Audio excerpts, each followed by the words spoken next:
Pernahkah kamu merasa seperti ada seseorang yang kamu rindukan, tapi mereka tak pernah tahu? Atau mungkin kamu ingin seseorang merindukanmu hingga tak bisa tidur malam? Ini bukan tentang manipulasi murahan, ini tentang trik psikologi yang benar-benar bisa membuat hati seseorang terus teringat pada kamu. Siap-siap, karena apa yang akan kamu pelajari hari ini bisa membuat kamu lebih diinginkan dari yang pernah kamu bayangkan. Jadi, langsung saja mari kita mulai.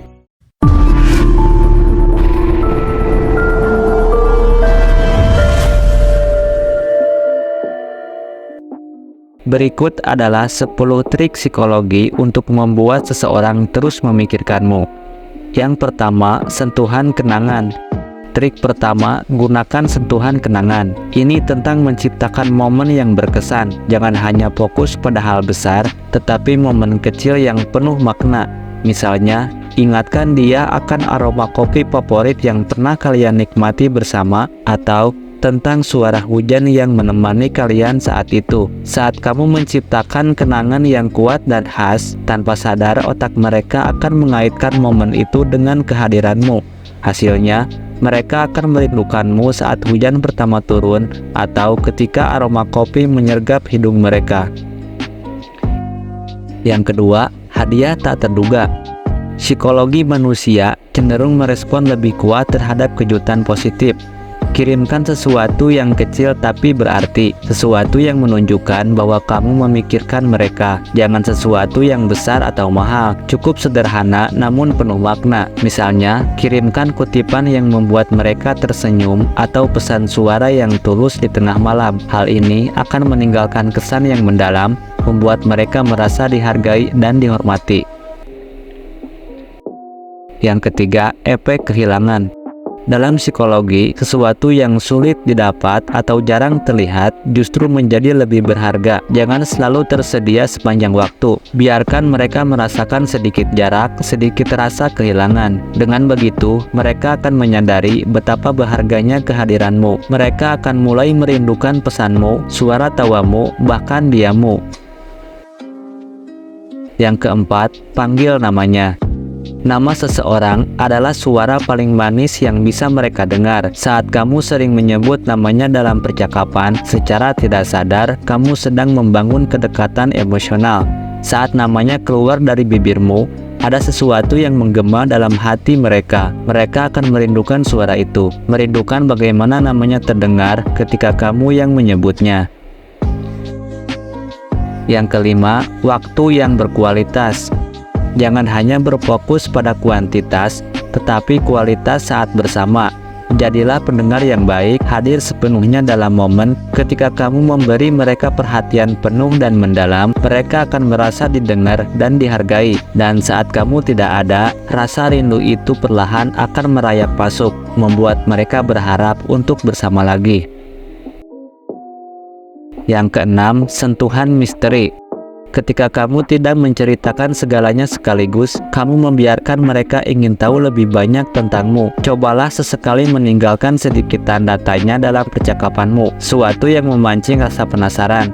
Misalnya, kamu bisa berkata, ada sesuatu yang ingin aku ceritakan padamu, tapi nanti saja.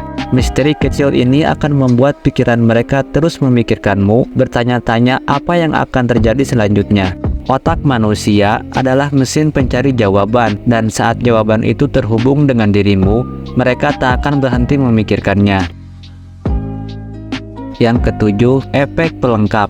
Ingat, kita cenderung merindukan sesuatu yang melengkapi diri kita. Tunjukkan bahwa kamu memiliki keunikan yang membuat hidup mereka lebih berwarna. Jika mereka humoris, jadilah seseorang yang bisa menghargai dan menikmati humornya. Jika mereka suka petualangan, jadilah pasangan yang menyenangkan dalam perjalanan itu. Efek pelengkap ini menciptakan kesadaran bahwa hidup mereka lebih baik saat kamu ada, dan ketika kamu tidak ada, mereka merasa ada yang kurang. Yang kedelapan, tawarkan dukungan emosional. Saat mereka sedang mengalami hari yang berat atau masalah pribadi, berikan dukungan yang tulus, bukan hanya kata-kata kosong, tapi hadirkan empati sejati. Dengarkan tanpa menghakimi, Berikan motivasi tanpa terkesan menggurui. Ketika seseorang merasa didukung dan dipahami, mereka cenderung merindukan kehadiran orang yang membuat mereka merasa aman dan diterima apa adanya. Yang kesembilan, jangan terlalu cepat balas pesan. Trik kesembilan ini bisa sedikit kontroversial, tapi dengarkan baik-baik. Jangan terlalu cepat balas pesan. Memberi waktu sedikit lebih lama sebelum membalas pesan dapat menciptakan rasa cemas positif. Tapi hati-hati, ini bukan tentang bermain-main atau membuat mereka merasa diabaikan. Ini tentang memberi sedikit ruang, sedikit jeda yang membuat mereka terus bertanya-tanya dan menanti balasanmu dengan lebih antusias. Ketika akhirnya pesanmu masuk, rasanya akan lebih berarti. Yang ke-10, selalu akhiri dengan positif. Dan yang terakhir, selalu akhiri dengan positif. Akhiri setiap percakapan atau pertemuan dengan hal positif. Bisa jadi kalimat motivasi, pujian tulus, atau harapan untuk bertemu lagi. Hal ini meninggalkan kesan baik yang terakhir di benak mereka, membuat mereka ingin berinteraksi lagi denganmu. Ingat, otak manusia lebih mudah mengingat kesan terakhir. Jadi, pastikan kesan itu adalah sesuatu yang manis dan tak terlupakan. Setiap orang ingin dirindukan, dan kamu punya kekuatan untuk menciptakan kerinduan itu dengan cara yang baik dan tulus. Tapi ingat, trik ini bukan tentang mengendalikan atau mengikat seseorang. Ini tentang bagaimana kita bisa menjadi pribadi yang lebih berarti dalam kehidupan seseorang, sehingga kehadiran kita benar-benar dirindukan. Terima kasih telah menyimak video ini sampai akhir. Jika video ini memberikan kamu manfaat, silakan tinggalkan like, share, dan subscribe. Dan jangan lupa untuk aktifkan lonceng notifikasinya, agar kamu tidak ketinggalan video-video menarik berikutnya. Sampai jumpa di video selanjutnya.